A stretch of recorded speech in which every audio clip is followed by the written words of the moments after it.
अस्सलाम वालेकुम, इजलाल सईद e-bike.pk के प्लेटफॉर्म से आए हैं।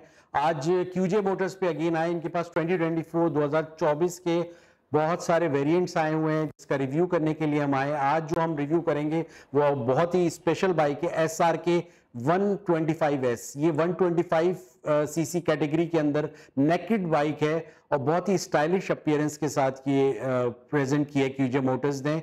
इसके रिव्यू करते हैं, इसके फीचर्स देखते हैं, इसके कैरेक्टरिस्टिक्स देखते हैं और इस बाइक के बारे में जानते हैं।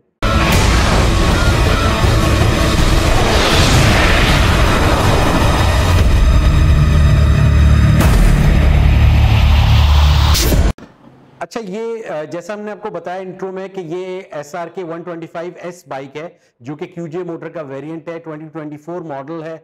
ये बेसिकली 6 ट्रांसमिशन गियर है, इसके अंदर 125 सीसी इंजन है। और अगर हम 125 सीसी इंजन की बात करें तो लास्ट टाइम हमने QJ 15022T का हमने रिव्यू किया था जो कि 125 सीसी बाइक कैटेगरी में एक और इनके पास बाइक थी। वो लिक्विड कूल्ड इंजन उसका नहीं था, वो एयर कूल्ड इंजन था। और ये जो बाइक है इसके अंदर रेडिएटर मौजूद है और इसके अंदर ये लिक्विड कूल्ड इंजन है। और बाकी अगर देखें तो इसमें इसकी अपीयरेंस जो है वो बहुत ही ज्यादा इसकी स्टाइलिश दी हुई है और जो कि हमारी यूथ को और यंग जनरेशन को अट्रैक्ट करेगी। फ्यूल टैंक की बात करें तो फ्यूल टैंक भी बहुत ही स्टाइलिश उसमें दिया हुआ है। नेकेड बाइक है बेसिकली। ये बेसिकली 6 ट्रांसमिशन के साथ EFI इंजन है, इलेक्ट्रॉनिक फ्यूल इंजेक्शन सिस्टम के साथ ये बाइक डिजाइन की गई है। लाइट्स की अगर बात की जाए तो इसमें 400 सीसी और भी हमने कुछ वेरिएंट्स देखे, वो मोर और लेस यही स्टाइल अडॉप्ट किया है QJ ने अपनी मुख्तलिफ वेरिएंट्स के अंदर। एक लास्ट टाइम हमने एक जो वेरिएंट किया था वो बेसिकली VMAX का इक्वलेंट था, उसकी भी मोर और लेस यही लाइट्स थी जो कि अपीयरेंस आपको इसमें नजर आ रही है QJ मोटर्स की 125 सीसी बाइक के अंदर। इसके सस्पेंशन की अगर बात करें तो ये QJ के अपने सस्पेंशन इसके अंदर दिए हैं। ब्रेक्स की अगर हम बात करें तो ये ABS डिस्क ब्रेक दिए हुए हैं इसके अंदर, फ्रंट और रेयर ड्यूल पिस्टन के साथ ये ऑफर किया है QJ मोटर्स ने। अच्छा, एग्जॉस्ट आप देखें तो बहुत ही स्टाइलिश एग्जॉस्ट है। नॉर्मली जो दूसरी बाइक्स में इनकी वेरिएंट्स में मोर और लेस कोई ज्यादा डिफरेंस नहीं है। प्रोटेक्शन के लिए पिलियन राइडर के इन्होंने एक प्रोटेक्शन गियर दिया हुआ है ताकि वो उसकी हीट वगैरह से बचा जा सके। बाकी अगर हम टायर्स की बात करें तो ये ट्यूबलेस टायर हैं 130 70-17 जो कि रेयर टायर का साइज है।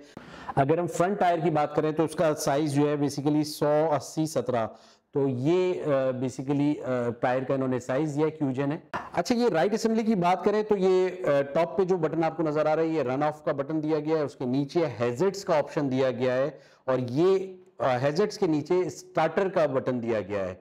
तो ये राइट असेंबली का ऑप्शन आपको हमने बताया। अब आते हैं लेफ्ट असेंबली की तरफ। अगर बात की जाए तो लेफ्ट असेंबली पे भी हाई और लो बीम का ऑप्शन है सबसे पहले, फिर नीचे आपका राइट और लेफ्ट इंडिकेटर्स आ जाते हैं, उसके बाद हॉर्न का ऑप्शन दिया गया है। तो ये लेफ्ट साइड की असेंबली थी। अब आते हैं, हम आपको बताते हैं इसके बारे में। जो फ्रंट पे एक रेक्टेंगल शेप की LCD दी गई है, ये डिस्प्ले है QJ मोटर्स का। इसके अंदर बताते हैं आपको कि किस तरह से ये डिस्प्ले होता है। अच्छा, LCD की बात की जाए तो बहुत ही कॉम्पैक्ट सा LCD दिया है, रेक्टेंगल शेप का LCD है जिसमें मुख्तलिफ ऑप्शंस दिए गए हैं आपका राइट लेफ्ट इंडिकेटर का, हैजर्ड्स का, और इसके साथ साथ ट्रिप A ट्रिप B का ऑप्शन है। फिर इसमें गियर्स का ऑप्शन शो करता है और बाकी फ्यूल इंडिकेटर इसके अंदर दिया गया है इस ऑप्शन। और इसको कंट्रोल करने के लिए राइट असेंबली के ऊपर आपके पास एंटर का और रीसेट का ऑप्शन मौजूद है जिससे आप ये स्क्रीन को ऑपरेट कर सकते हैं। बाकी स्क्रीन के साथ ही नीचे USB का ऑप्शन है और मुख्तलिफ गैजेट्स के लिए, मोबाइल के लिए अगर आप चार्ज करना चाहें तो आपके लिए ये ऑप्शन अवेलेबल है इसके अंदर। रियल लाइट्स भी देखें तो बहुत ही इसमें स्टाइल एलिगेंस नजर आ रही है जो कि कंपनी ने उसको बहुत ज़्यादा इस पर फोकस किया है और एक अच्छा लुक नज़र आ रहा है ये रियर लाइट से। वैसे अगर हम बात करें तो हमें 125 सीसी में पाकिस्तान में हमें कोई एज सच इतनी स्टाइलिश और एलिगेंस नज़र नहीं आती। 125 सीसी कैटेगरी के अंदर एक अच्छा ऑप्शन QJ ने इंट्रोड्यूस कराया है और इसकी जो इंट्रोडक्टरी प्राइस है वो 9 लाख के करीब जो कंपनी ऑफर कर रही है इसको, 9 लाख की।